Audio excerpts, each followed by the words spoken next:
الحمد لله ذي المجد والعلا خالق الأرض والسماء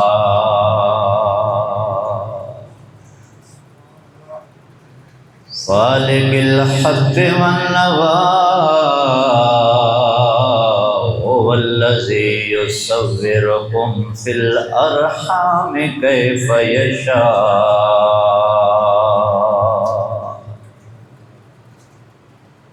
والصلاة والسلام على سید الرسل وخاتم الانبیاء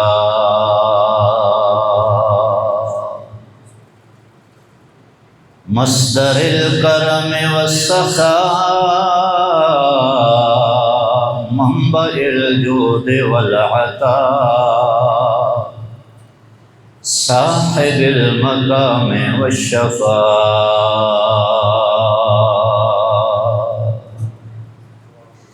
ولواء الذي دنا فتدلى فكان قاب قوسين أو أدنى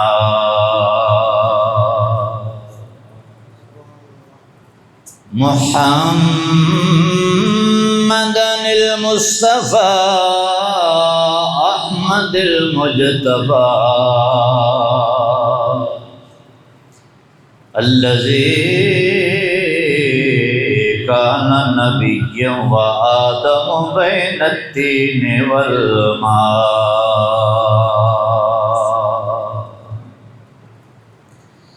وعلى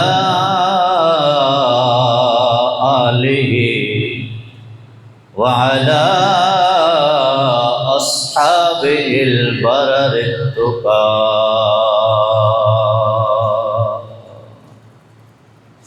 اما بعد فاعوذ باللہ من الشیطان الرجیم بسم اللہ الرحمن الرحیم واصبر نفسك مع الذين يدعون ربهم بالغداوة والعشي يريدون وجهه ولا تعد عيناك عنهم آمنت بالله صدق الله مولانا العظيم قد قال الله تبارك وتعالى في شان حبيبه مخبرا وآمرا إن الله وملائكته يصلون على النبي يا أيها الذين آمنوا صلوا عليه وسلموا تسليما اللهم صل على سيدنا ومولانا محمد وعلى آل سيدنا وأصحاب سيدنا وأولاد سيدنا ومأوانا وملجانا محمد وبارك وسلم وصل عليه الصلاة والسلام عليك يا سيدي يا رسول الله وعلى آلك وصحابك يا سيدي يا حبيب الله الصلاة والسلام عليك يا سيدي يا أنيس الغريبين وعلى آلك وصحابك يا سيدي يا محبوب رب العالمين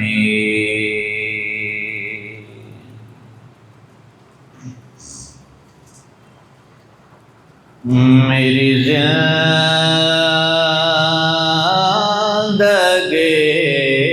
کا تجھ سے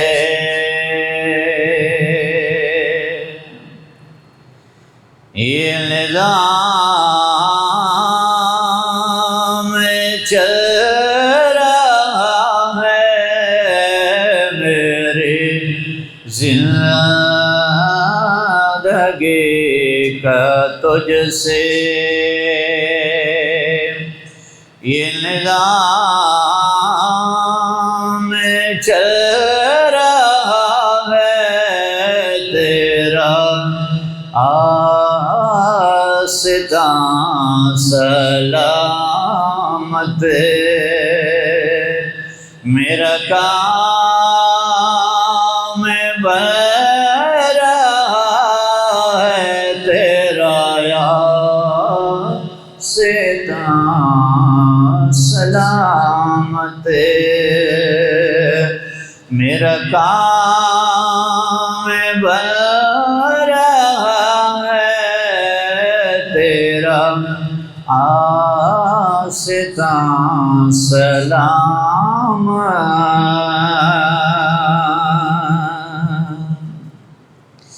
دیا برابر کا تولے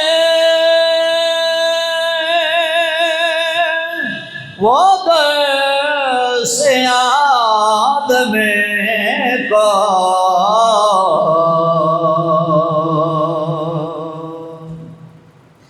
کہ غلام کا پر ہے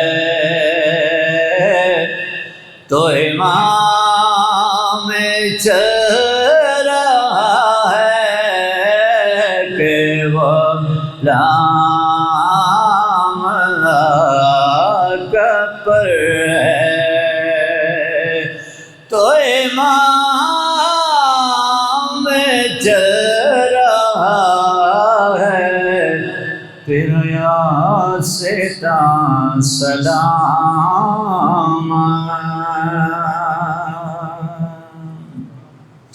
اور کڑی دھوپ کے سفر میں نہیں کچھ نصیر کو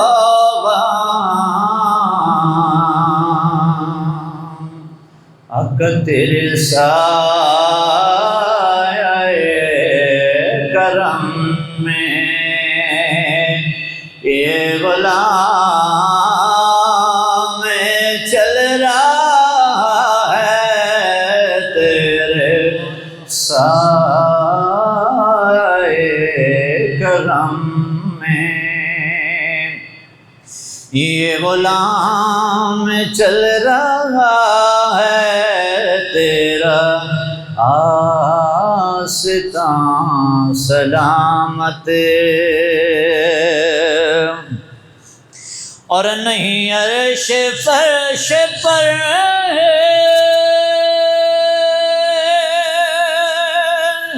تیری عظمتوں کے چرچے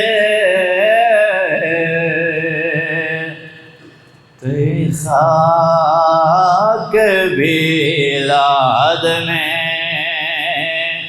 آقا تیرا نام چل رہا ہے خاک بھی لاد میں ایہو صورت شالا پیش نظر رہے وقت نزات روز حشر وچ پل تے قبر جد ہو سی گزر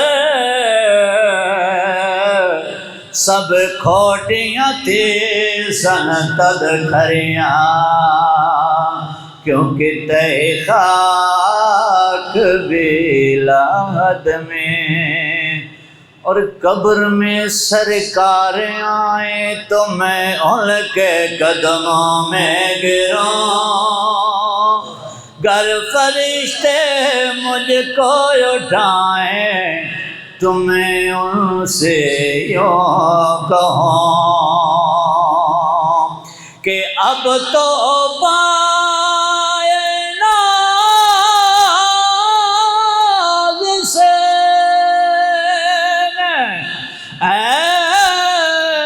فرشتوں کیوں اٹھو مر کے پہنچا ہو یہاں اس کسی دل ربا کے واسطے، اور جی کر دے مر جاواں اے جدن دا سنیا ہے، جی کر دے مر جاواں اے جدن دا سنیا ہے، کہ بچ قبر دیا کالے دیدار کرانا ہے، تے خاک بھی لحد میں آقا تیرا نام چل رہا ہے، میری زندگی کا تجھ سے یہ نظام چل رہا ہے، تیرا آستان سلام۔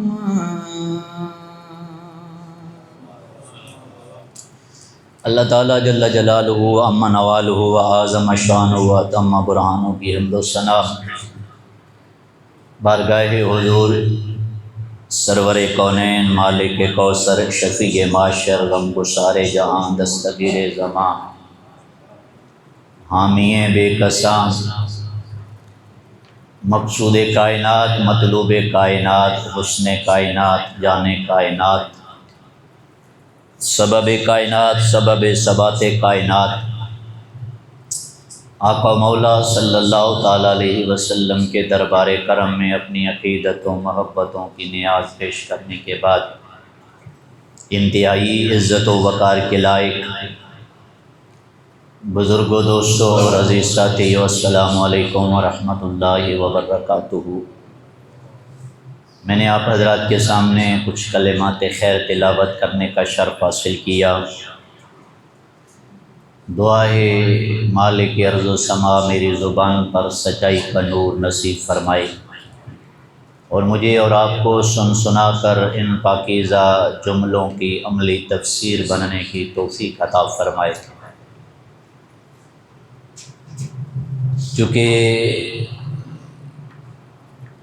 عید قربان کا آج آخری دن ہے، مالک کائنات نے بڑا کرم فرمایا کہ یہ بڑا عظیم ماہ مقدسہ عطا کر کے کسی کو اپنے گھر کا مہمان بنا کے بخشا ہے، تو کسی کو قربانی کے جانور پر چھری چلا کر گناہوں کو معاف فرمایا ہے۔ پروردگار عالم ہمیں بھی اپنے ان بندوں میں شامل فرمائے جس پر میرا رب راضی ہو گیا ہے۔ چونکہ ابھی قربانی کے معاملات ہمارے قلوب و اذہان میں تازہ تازہ ہیں، اسی مناسبت کے حوالہ سے مولانا روم رحمۃ اللہ تعالیٰ علیہ کے ایک جملے کا ادھار لے کر موضوع کا انتخاب کیا ہے، اور شاید آپ کی زندگی میں پہلی مرتبہ اس موضوع کا نام سن رہے ہوں۔ مولانا روم فرماتے ہیں موت کا ذائقہ تو ہر کوئی چکھتا ہے، کل نفس ذائقۃ الموت، موت کا ذائقہ تو ہر کوئی چکھتا ہے، زندگی کا ذائقہ کون چکھتا ہے؟ یعنی موت اٹل فیصلہ ہے، وہ تو ذائقہ ہر ایک نے چکھنا ہے، رب کا قانون ہے۔ یہ زندگی میں مزہ رب کی عطا کردہ زندگی کس سے عطا کرتی ہے؟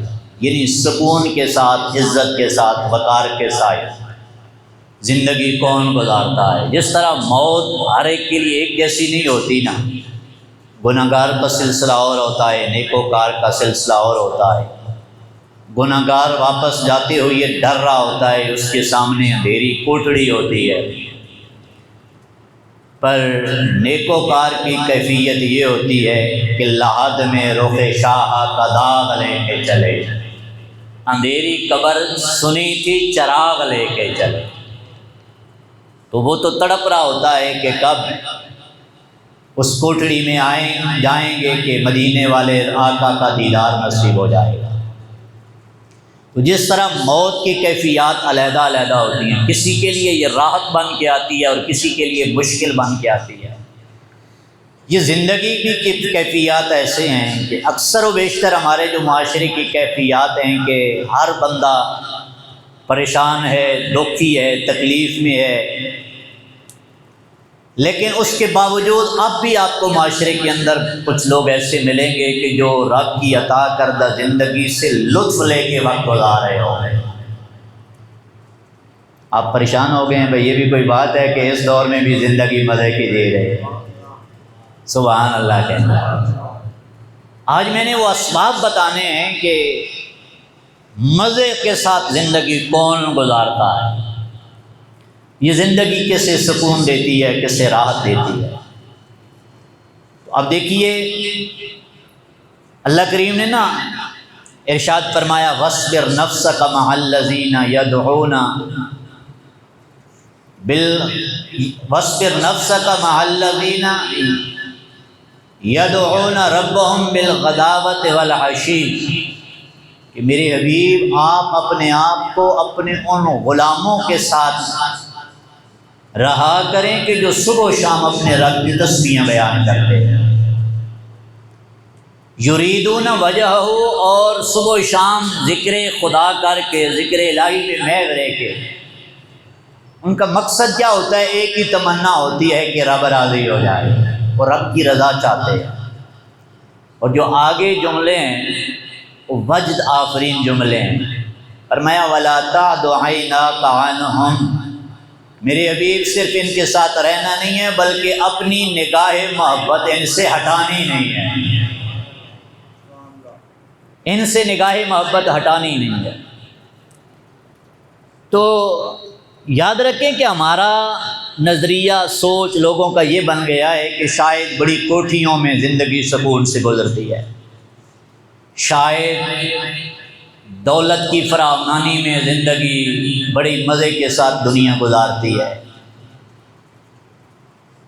اور کچھ لوگ تو بلکہ اکثریت آج کل یہ حال ہے کہ لوگ اپنے ملک کو چھوڑ کر باہر کی دنیا کا انتخاب بڑے شوق کے ساتھ کر رہے ہیں کہ دولت کی کثرت ہوگی تو زندگی مزے سے گزرے گی، لیکن اونچے محلات والوں کو بھی دیکھا ہے، کروڑوں کے مالک کو بھی دیکھا ہے، اور جو وطن سے بے وطن ہو گئے، اربوں روپے کے مالک ہو گئے، پر پھر بھی بے سکون دیکھا ہے۔ اچھا کچھ حضرات تو وہ ہوتے ہیں کہ جو باہر کے ملک میں جا کے سیٹل ہی نہیں ہوتے، جو سیٹل بھی ہو جاتے ہیں تو آپ دیکھتے رہتے ہیں کہ بہت سارے دوست آپ جو باہر ساتھی رہتے ہیں، بہترین سیٹنگ ہے، دولت کی ریل پیل ہے، پر ہمیشہ پریشان نظر آتے ہیں، کہتے ہیں سب کچھ ہے پر وطن بھی دور ہو گیا ہے اور اپنے بھی دور ہو گئے، زندگی پہ مزہ ہوتی ہے سب کچھ ہو کر بھی۔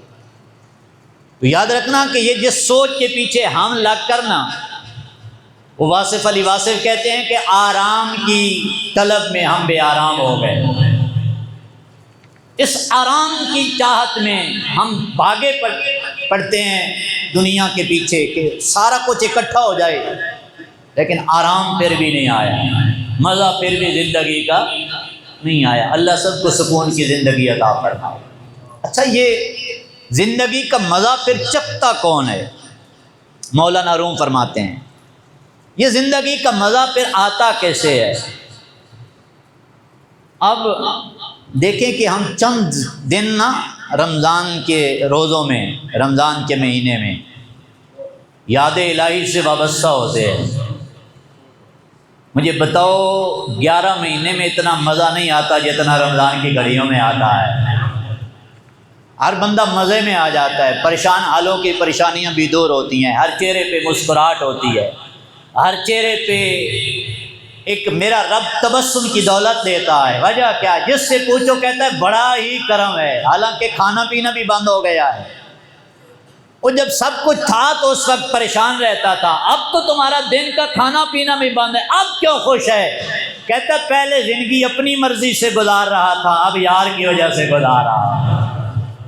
تو بندہ جب یاد الہی سے وابستہ ہو جاتا ہے تو پھر اسے زندگی کا مزہ آنا شروع ہو جاتا ہے، اور جس کی زندگی ساری پھر خدا کی بندگی میں آ جائے وہ پریشان نہیں رہتا، اسے زندگی پھر مزہ دیتی ہے۔ اور پھر تھوڑا اور آگے چلیں تو یہ آیت کریمہ کا جو شان نزول ہے، مدینہ پاک میں نا کچھ امیر لوگ ایسے تھے جو اپنی قوم کے سردار بھی تھے، ان کے ماتحت بڑے لوگ تھے۔ حضور جان عالم صلی اللہ علیہ وسلم کی تمنا ہوتی تھی کہ اگر یہ لوگ ایمان لے آئیں نا تو ان کی وجہ سے بڑے لوگ ایمان لے آئیں گے۔ بڑی خوبصورت چاہت تھی حضور کی کہ اگر سردار ایمان لے آیا تو اس کے ماننے والے بھی یقیناً کلمہ پڑھ لیں گے، اور ایسا ہوا بھی ہے کہ جن قوموں کے سرداروں نے کلمہ پڑھا ہے پورے قبیلے دار اسلام میں داخل ہو گئے۔ تو حضور کی چاہت رہتی تھی کہ فلاں فلاں فلاں وہ لوگ اگر دائرہ اسلام میں آ جائیں تو حضور کی چاہت یہ تھی کہ ان کی وجہ سے بڑے لوگ ایمان لے آئیں گے۔ اور اسی مدینہ پاک میں مسجد نبوی کے پاکیزہ ماحول میں ایک صفہ کا چبوترا تھا۔ آپ سبحان اللہ کہ اللہ آپ کو لے جائے مدینے میں، وہ اب بھی موجود ہے، وہ جگہ آج بھی موجود ہے مسجد نبوی شریف۔ تو مسجد نبوی شریف کے ایک کونے میں پچھلی سائڈ پہ کر کے روضہ پاک کے وہاں پہ ایک چھوٹی سی جگہ تھی، وہاں کچھ رسول اللہ کے وہ فقیر بستے تھے کہ جو وطن سے بھی بے وطن ہو گئے تھے، جو رشتے بھی سارے ناطے توڑ آئے تھے، دولت بھی کچھ بھی نہیں تھی، ظاہری اسباب بھی کوئی نہیں تھے، پھٹے پرانے کپڑے پہنتے تھے، پاؤں میں جوتے پہننے کے لیے کوئی نہیں تھے، کئی دن کھانا کوئی نہیں ملتا تھا، کھجور اور پانی پی کر گزارا کیا کرتے تھے، کچھ بھی نہیں تھا۔ تو جب حضور کی تمنا ان بڑے لوگوں کے بارے میں ہوئی نا کہ وہ کلمہ پڑھ لیں تو وہ مدینہ پاک میں آئے اور رسول اللہ سے ملے اور کہنے لگے کہ حضور ہمارا دل تو چاہتا ہے کہ ہم کلمہ پڑھ لیں، پر کیا کریں جب ہم آپ کے پاس آتے ہیں تو آپ کی محفل میں بیٹھے یہ فقیر بھی ہوتے ہیں، یہ اصحاب صفہ بھی بیٹھے ہوتے ہیں، اور ان کے ظاہری بات ہے کہ بڑا مشکل فقر و فاقہ کی دنیا تھی، زندگی تھی۔ انہوں نے کہا کہ جب ہم آیا کرتے ہیں نا تو پھر انہیں اٹھا دیا کریں۔ کفر تھا نا ان کے ذہنوں میں، غرور اور تکبر تھا۔ کہا یہ کون سا طریقہ کار ہے، امیر بھی اسی جگہ پہ بیٹھا ہو اور غریب بھی اسی جگہ پہ، اس لیے اگر جب ہم آتے ہیں تو انہیں اپنی محفل سے اٹھا دیا کرو پھر ہم آیا کریں۔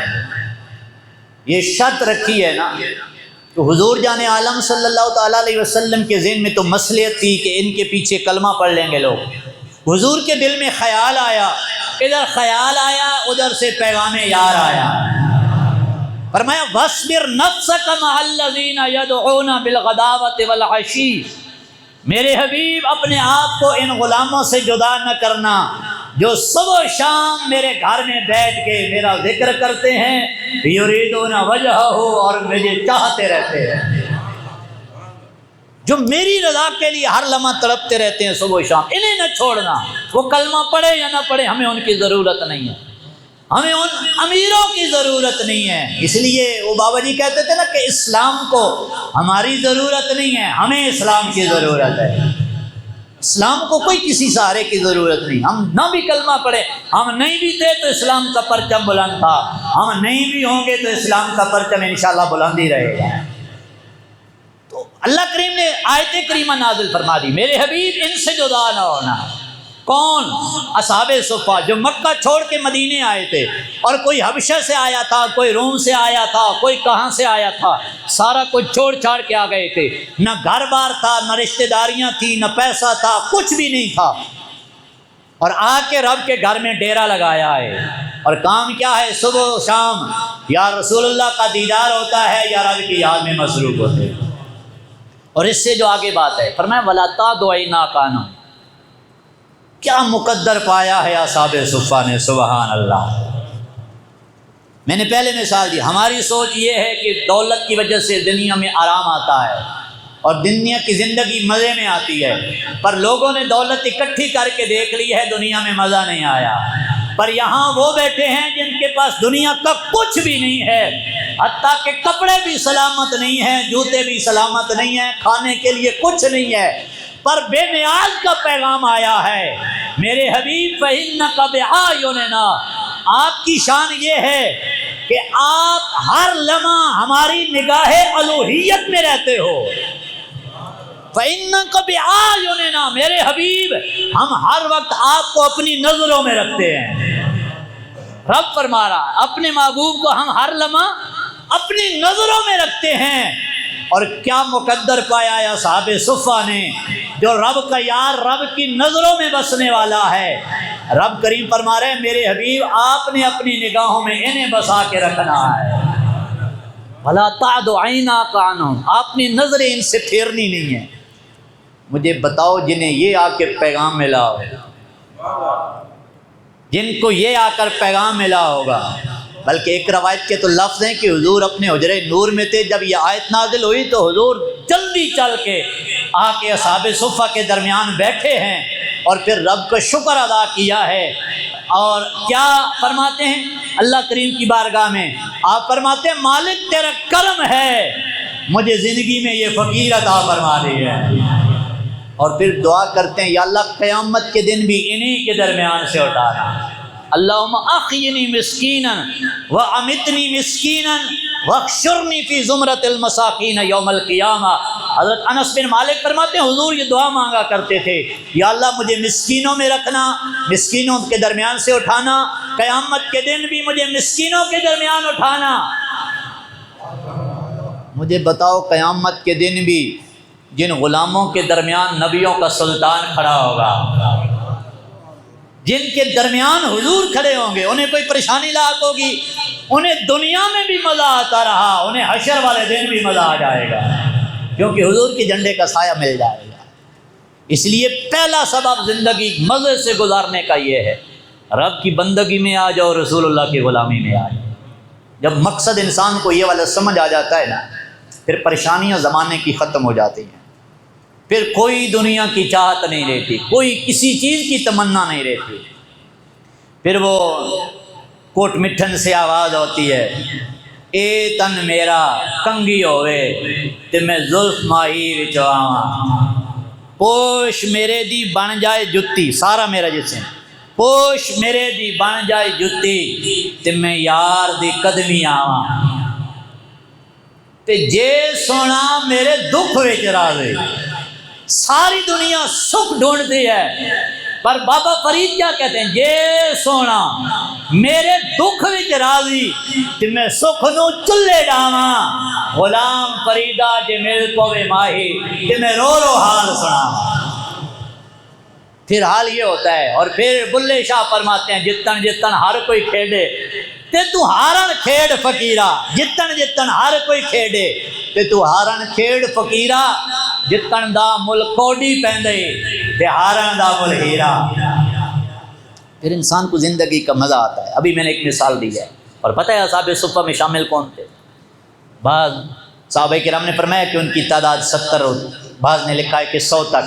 اچھا، ان میں سے چند نام ہماری زندگیوں کے سامنے تو دنیا کی پتہ نہیں کیا سے کیا محبتیں، اور انہی کے لیے بے آرام ہو گئے۔ میں نے واسط علی واسط کی بتا، اور بندہ ساری زندگی دولت جوڑتا رہتا ہے، نہ کھاتا ہے نہ پہنتا ہے اچھا، ہر وقت پریشان ہے دولت کی دنیا کے پیچھے، اور اس خواہش میں ہے کہ جب بہت سارا اکٹھا کر لوں گا تو پھر آرام سے بیٹھ کے کھاؤں گا۔ پر دیکھا یہ جاتا ہے کہ آرام آتا ہی کوئی نہیں اور چلا جاتا ہے، آرام آتا ہی کوئی نہیں۔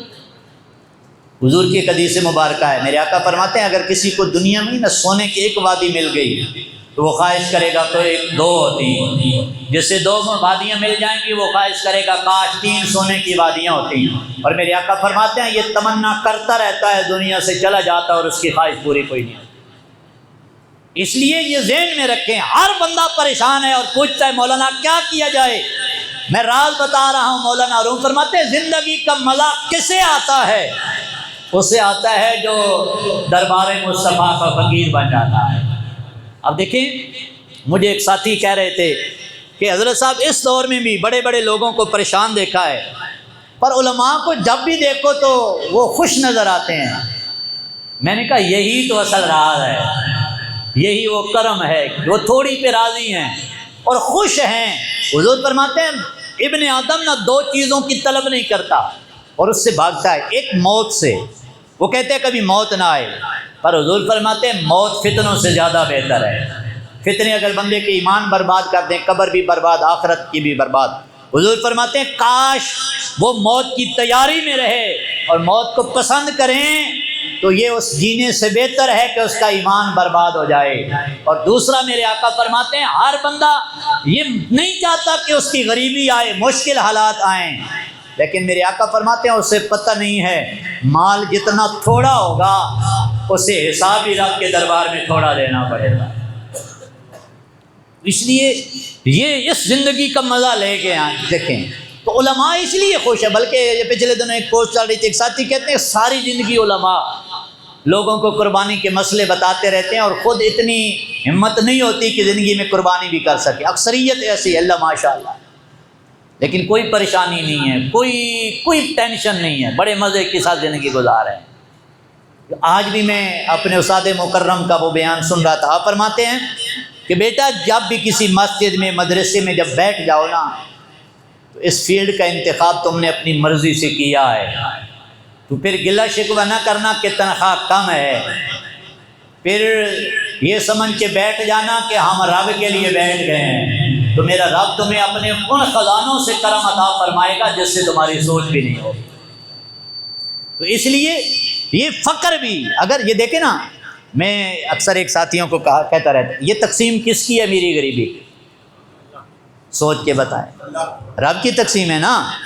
کوئی امیری بھی رب کے ہاتھ میں ہے، غریبی کی رب کے ہاتھ میں ہے۔ تو جب بندے کو یہ پتہ چل جائے نا کہ میرے ان حالات کو تقسیم کرنے والا بھی میرا رب ہے، یعنی میرے ان حالات کا انتخاب میرے رب نے کیا ہے، یہ اس کی پسند ہے، تو پھر غریبی پریشان نہیں کرتی، پھر غریبی لطف دیتی ہے۔ اور یہی حال اولیاء کاملین کا ہے، بزرگان دین کا ہے۔ آپ تاریخ اٹھا کے دیکھیں، جس نے بھی جہاں پہاڑوں میں زندگی بیٹھ کے گزاری، جنگلوں میں گزاری، کوئی گولڈے میں آ کے بیٹھ گیا، کوئی اسلام آباد کے پہاڑوں میں بڑی سرکار آ کے بیٹھ گئے، کوئی جنگ کے اس ویرانے میں باہو سلطان بیٹھ گیا، کوئی قصور کے پہاڑوں میں فرید بیٹھ گیا، کوئی کہاں بیٹھ گیا، پر رب نے زندگی کا سارا مزہ انہیں عطا فرمایا ہے۔ وہ مزے کے ساتھ زندگی گزار کے گئے، انہیں کوئی پریشانی نہیں ہے۔ اس لیے پہلا، اور پھر جو بندہ اس کیفیت میں آ جاتا ہے نا تو پھر وہ کہتے ہیں یہ جان ہے عشق مصطفیٰ، یہ جان ہے عشق مصطفیٰ، روز فزوں کرے خدا، اور جس کو ہو درد کا مزہ وہ نازے دوا اٹھائے گا۔ جسے یہ لطف آ جاتا ہے نا، اب میں عرض کر رہا تھا ان اصحاب صفہ میں بیٹھنے والے کون تھے؟ ان میں حضرت صہیب رومی تھے، ان میں حضرت بلال تھے، ان میں حضرت ابو ہریرہ تھے، ان میں حضرت عمار بن یاسر تھے۔ اوے مجھے بتاؤ، ساری کائنات کی زندگیاں ایک طرف رکھ لو، حضرت بلال جیسا بھی کسی کو مزہ آتا ہوگا زندگی کا؟ مزہ پایا ہے ان لوگوں نے زندگی کا، حالانکہ زندگیوں میں کچھ بھی ظاہری طور پر اسباب دنیا کے کوئی نہیں تھے، لیکن زندگی مزے سے جی کے گئے۔ اس لیے ذہنوں سے بات نکال دو، اور جس دنیا کے پیچھے ہم وارفتہ ہو گئے اور ہم اس کے پیچھے بے آرام ہو گئے، اس کے پیچھے جتنا بھی دوڑ لوگے آرام نہیں آئے گا۔ آرام یا رب کی بندگی میں آئے گا یا مصطفیٰ کی غلامی میں آئے گا۔ وہ واصف علی واصف نے کہا تھا سراغ زندگی بخشا ہے جس نے، اسی غم سے محبت ہو گئی ہے۔ پھر درد تکلیف جے سونا میرے دکھ وچ راضی، تم میں سکھ نو چلے ڈاواں، اور یہ زخم ہے طیبہ کا یہ سب کو نہیں ملتا، یہ زخم ہے طیبہ کا یہ سب کو نہیں ملتا، کوشش نہ کرے کوئی اس زخم کو سینے کی۔ تو اس زندگی کا مزہ ہے۔ اچھا ایک سبب میں اور بتاؤں، آپ سبحان اللہ کہیں ذرا، یہ بات سمجھ آ گئی ہے؟ پھر پریشان نہ ہوا کرے، جس حال میں میرے رب نے تمہیں رکھا ہے اس حال پہ راضی رہا کرو، اور یہ سوچ کے کہ یہ میرے رب کی پسند ہے۔ یار مزہ نہیں آ جاتا یہ سوچ کے یہ میرے رب کا انتخاب ہے؟ اللہ اکبر۔ دوسرا، ہمارے گھروں کی بد نظمیوں کی وجہ سے ہماری زندگیاں پریشان ہو گئی، بے مزہ ہو گئی۔ اکثر و بیشتر لوگوں کے گھروں کے جو حالات خراب ہیں، آپس کے تعلقات، میاں بیوی کے تعلقات خراب ہیں، اور ساس اور بہو کے آپس میں تعلقات خراب ہیں۔ کوئی کس وجہ سے الجھ رہا ہے، کسی کی اولاد نافرمان ہو گئی ہے، گھروں میں پریشانیاں، اس وجہ سے زندگی بے مزہ ہو گئی ہے۔ بڑے بڑے لوگوں کو ہم نے دیکھا ہے کہ بڑا مال و دولت ہے لیکن ہر لمحہ روتے نظر آتے ہیں کہ اولاد نافرمان ہو گئی ہے۔ کوئی کہے گا بیوی ایسی ہے، کوئی کہے گا مجھے فلاں کی وجہ سے پریشانی ہے۔ بے پناہ پریشانیاں زندگی کی، وہ انسان کی اپنے گھریلو زندگی کی وجہ سے آ گئی۔ اچھا، مولانا روم کی بات یاد ہے نا، موت کا ذائقہ ہر کوئی چکھتا ہے، زندگی کا مزہ کون کون چکھتا ہے؟ اب آئیے ذرا اس پہلو کو بھی دیکھیں، جس کے گھر کا ماحول رب رسول کے احکامات کے مطابق ہے نا، اس کے گھر میں کچھ بھی نہ ہو اسے زندگی مزہ دیتی ہے۔ اسے زندگی، آپ سنتے رہتے ہیں کہ حضور کے گھر میں کئی کئی دن چولہا نہیں جلتا تھا، اور ام المومنین صدیقہ کائنات،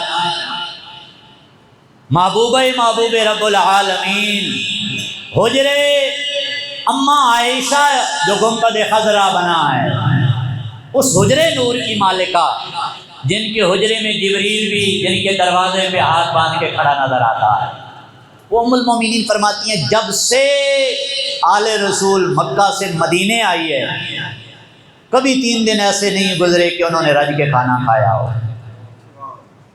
لیکن گھر میں سکون بڑا تھا۔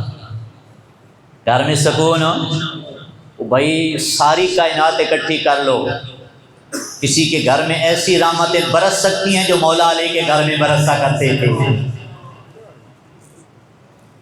کوئی زندگی میں انہوں نے گھر نہیں بنایا، اونچا گھر بھی کوئی نہیں، عالی شان مکان بھی کوئی نہیں، کرائے کے گھر میں ہیں، لیکن ساری زندگی مزے کے ساتھ گزار کے گئے۔ اس کی وجہ کیا ہے کہ گھر میں سکون ہے۔ کس وجہ سے؟ انہوں نے ساری زندگی کا لمحہ لمحہ یا رب کے حکم کے مطابق گزارا ہے یا مدینے والے رسول کے حکم کے مطابق گزارا ہے۔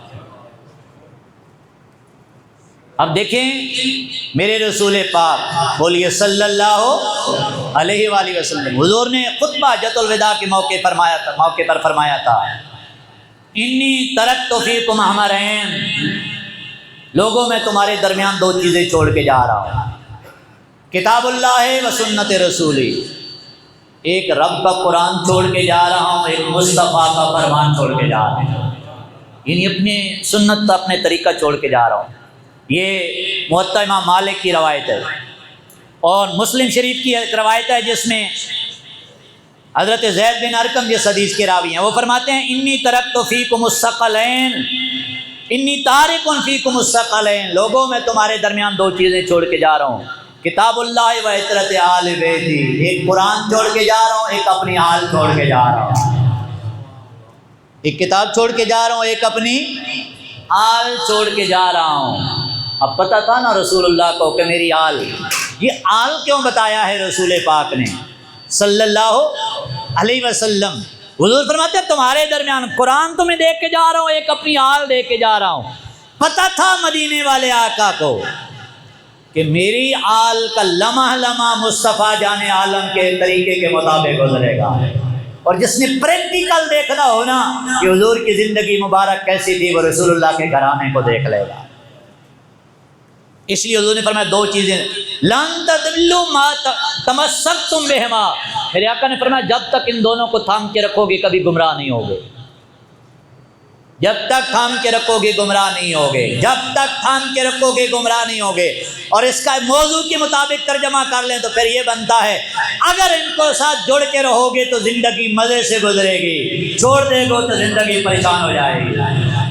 ہم نے چھوڑا ہے تو بے آباد بے پریشان ہو گیا، نہ ہمارا قرآن کے ساتھ تعلق رہا ہے، وہ معزز تھے زمانے میں مسلمان ہو کر، اور تم خار ہو یہ تارک قرآن ہو کر۔ ہم کیوں رسوا ہو گئے ہیں، کیوں پریشان ہو گئے ہیں زندگیاں، کہ ہمارا تعلق قرآن سے بھی دور ہو گیا ہے، اور حضور کی آل آج بھی جیلوں میں پڑی ہے۔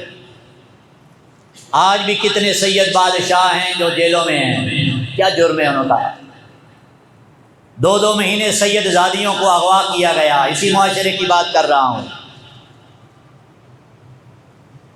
تو حضور نے فرمایا تھا ان کو چھوڑ دے گے تو پھر پریشان ہو جاؤ گے، رسوا ہو جاؤ گے، ہم نے چھوڑا ہے تو حال دیکھ لو، سب کچھ ہو کر پریشان ہے۔ تو بہرحال پیچھے پلٹتے ہیں، دوسرا سبب کیا ہے؟ زندگی اس کی مزے کی گزرے گی جس کے گھر کا ماحول رسول اللہ کے گھر کی طرح ہوگا۔ اور رسول اللہ صلی اللہ تعالیٰ علیہ وسلم کے گھر کا ماحول کیا تھا؟ ہماری زندگیاں کیوں پریشان ہو گئی؟ نہ مرد کو پتہ ہے کہ میں نے زندگی کیسے گزارنی ہے، نہ عورت کو پتہ ہے کہ میں نے شوہر کے ساتھ زندگی کیسے گزارنی ہے۔ تربیت کیا تھی میرے رسول پاک نے؟ کائنات میں رسول اللہ کی شہزادی جیسی کسی کی بیٹی نہیں ہوگی، ایسا ہے کہ نہیں؟ بھائی سیدہ کائنات جیسی کسی کی بیٹی ہو سکتی ہے؟ نہیں۔ پر پتہ ہے میرے رسول کی تربیت کیا ہے؟ آپ فرمایا کرتے تھے بیٹی ہمیشہ اپنے شوہر علی کو خوش رکھا کرو، تمہیں عرب کا سردار شوہر دیا ہے، ہمیشہ اسے خوش رکھا کرو۔ تو پھر ساری زندگی سیدہ کائنات مولا علی شیر خدا کرم اللہ وجہ الکریم کی اطاعت میں کس طرح وقت گزارا ہے؟ پھر زندگی کا مزہ آیا ہے کہ نہیں؟ ہماری زندگی پریشان اس وجہ سے ہو گئی ہے کہ ہمارے گھروں کا ماحول یہود و نصارہ اور اغیار کے طریقوں کے مطابق ہو گیا۔ ہمارا اٹھنا بیٹھنا، ہمارا کھانا پینا، 2 بہن بھائی ایک پلیٹ میں کھانے لگے تو اعلان ہو جاتا ہے خبردار اکٹھا نہ کھانا، جراثیم لگ جائیں گے۔ ایک گلاس میں پانی نہ پینے، 4 بندے ہوں گے تو سب کے گلاس علیحدہ علیحدہ پڑے ہوں گے، جبکہ میرے رسول نے فرمایا تھا مومن کے جوٹے میں شفا ہے۔ اب انگریز کی مانیں یا رسول اللہ کی مانیں؟ ہم نے انگریزوں کی مانی ہے، رسول اللہ کی چھوڑ دی ہے۔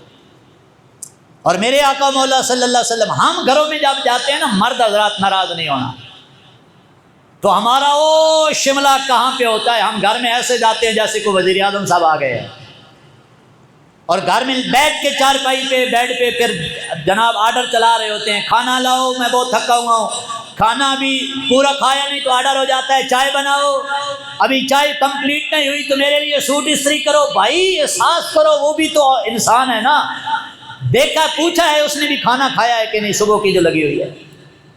ام المومنین صدیقہ کائنات فرماتی ہیں جب رسول اللہ گھر میں تشریف لاتے تھے تو سب سے پہلے دایاں پاؤں اندر رکھ کے سلام دیتے تھے اور مسکراتے چہرے کے ساتھ گھر میں داخل ہوتے تھے۔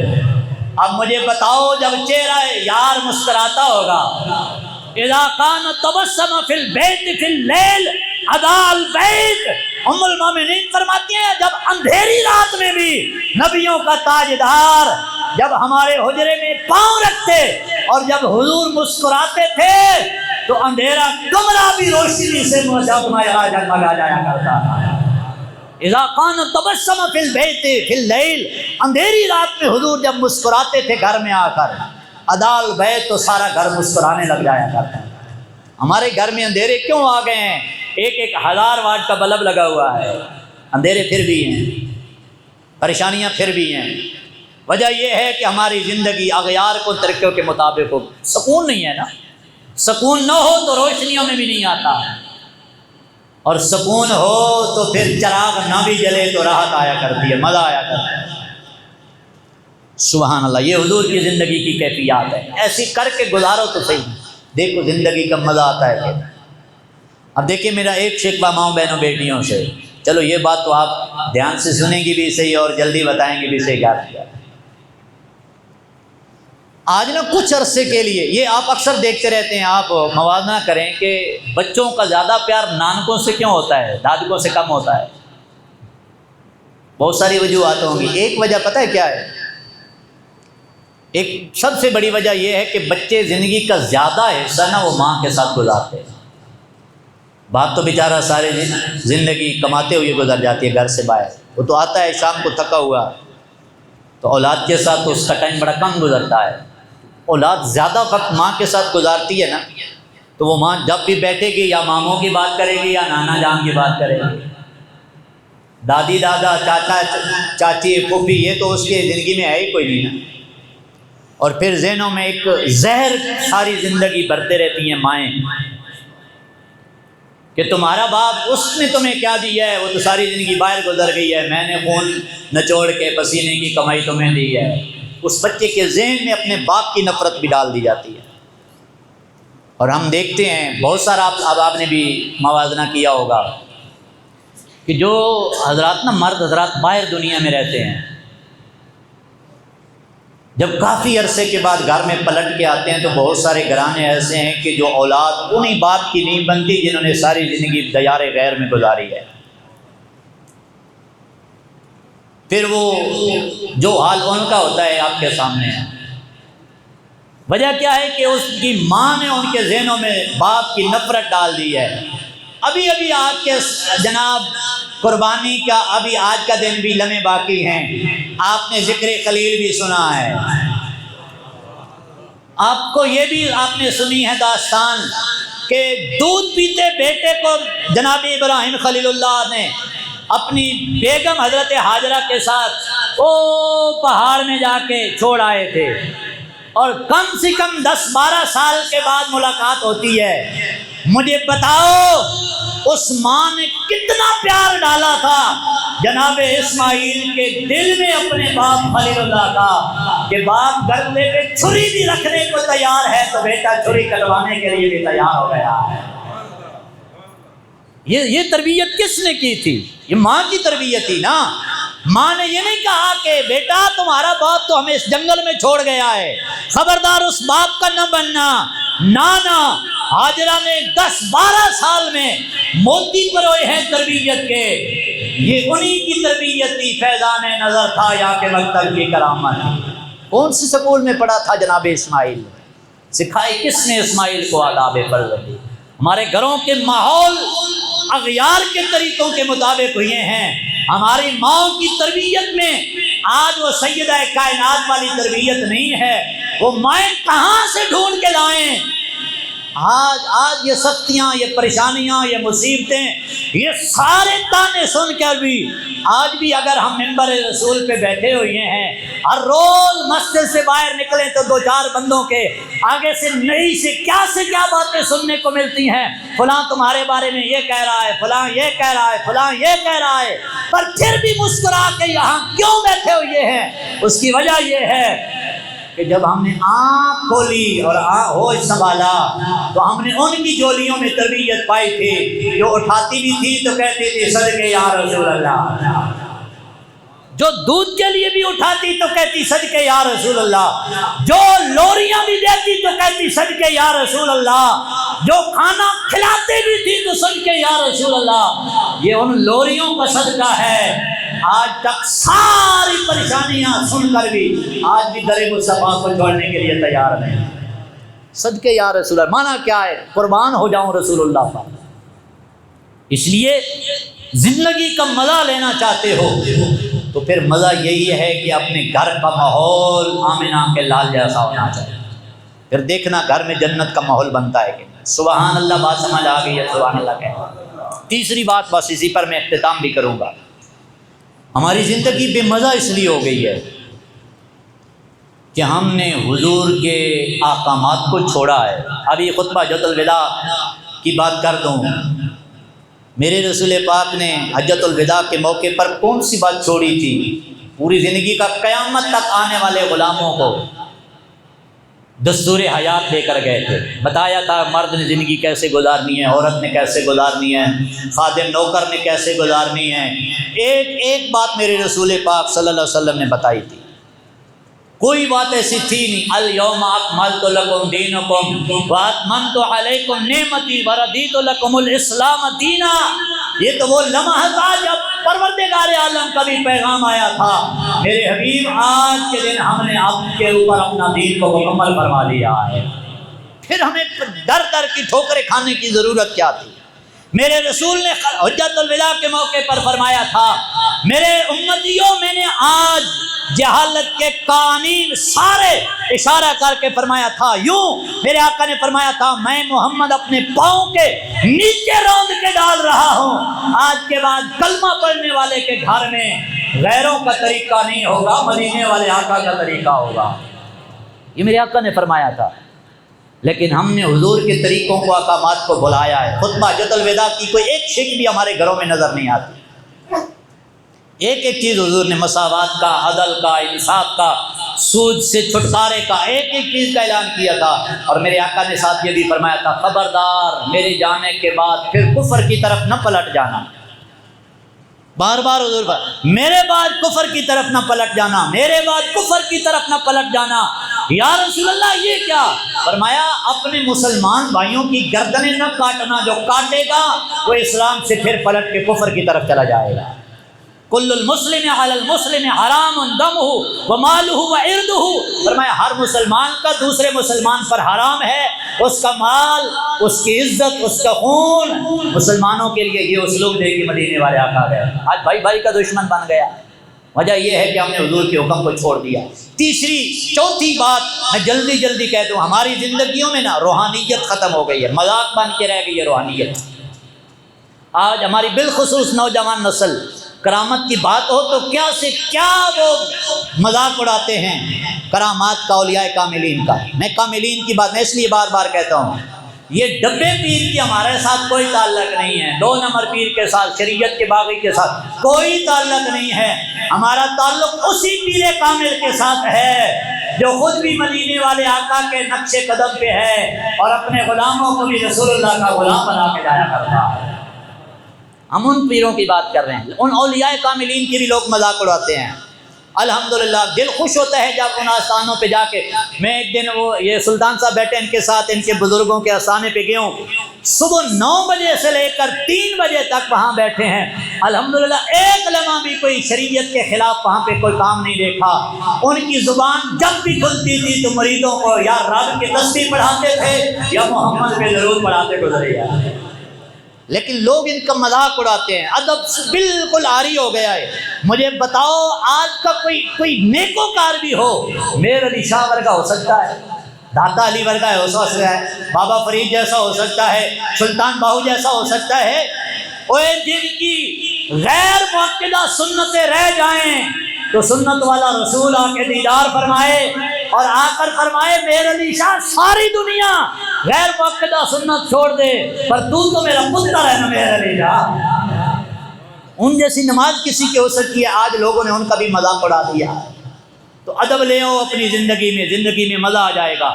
کسی کی پگڑی اچھال کے مزہ نہیں آتا۔ آپ اپنے ماں باپ سے ناراض ہو تو گھر میں سکون آئے گا؟ دفتر میں بیٹھ کے بھی آپ کے ذہن میں ہوگا میرا باپ مجھ سے ناراض ہے، ماں مجھ سے ناراض ہے۔ تو مجھے بتاؤ جب ان بزرگوں کی پگڑیاں اچھالو گے تو زندگی کا مزہ آئے گا؟ حضرت مجدد الفسانی رحمۃ اللہ تعالیٰ علیہ، آپ نا ایک دفعہ واش روم میں گئے تو وہاں پہ ایک مٹی کا پیالہ ٹوٹا ہوا دیکھا، اس مٹی کے ٹوٹے ہوئے پیالے پہ رب کا نام لکھا ہوا تھا۔ تو آپ دوڑ کے وہ پیالہ اٹھایا اور باہر آ گئے، پھر صاف پانی منگوایا، مرید آ گئے، غلام نوکر آ گئے، حضور ہمیں دیں، فرمایا نہیں میں اپنے ہاتھ سے صاف کروں گا۔ یہ وہ مجدد ہے جن کی قبر مزار پہ بیٹھ کے قلندر لاہوری بھی علم کی خیرات مانگتا۔ تصور پاکستان انہوں نے ان کے دربار پہ بیٹھ کے مانگا تھا۔ وہ مجدد الفسانی مٹی کا ٹوٹا ہوا پیالہ دیکھا۔ آج تو قرآن کی آیتیں ہماری اخباروں پہ لکھی ہوتی ہیں، حدیث لکھی ہوتی ہے، اور صبح اخبار والا پتہ ہے کس طرح ہمارے دروازے کے نیچے سے پھینک کے جاتا ہے۔ ادب مٹ گیا ہماری زندگیوں میں۔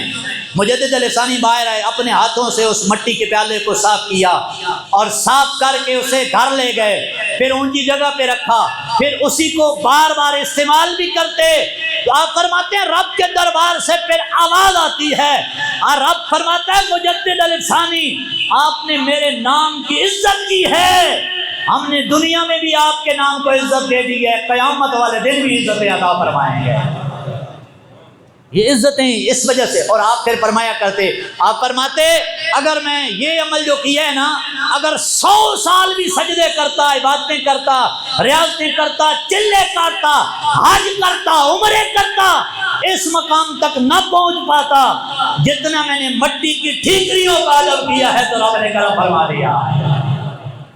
تو ہم نے تو رب کے بندوں کی بھی ادبیاں شروع کر دی ہیں۔ مالک کی بارگاہ میں دعا ہے میرا رب ہمیں ان جملوں کی تفسیر بننے کی توفیق عطا فرمائے اور بھولا ہوا سبق میرا رب پھر سے یاد کرنے کی توفیق دے۔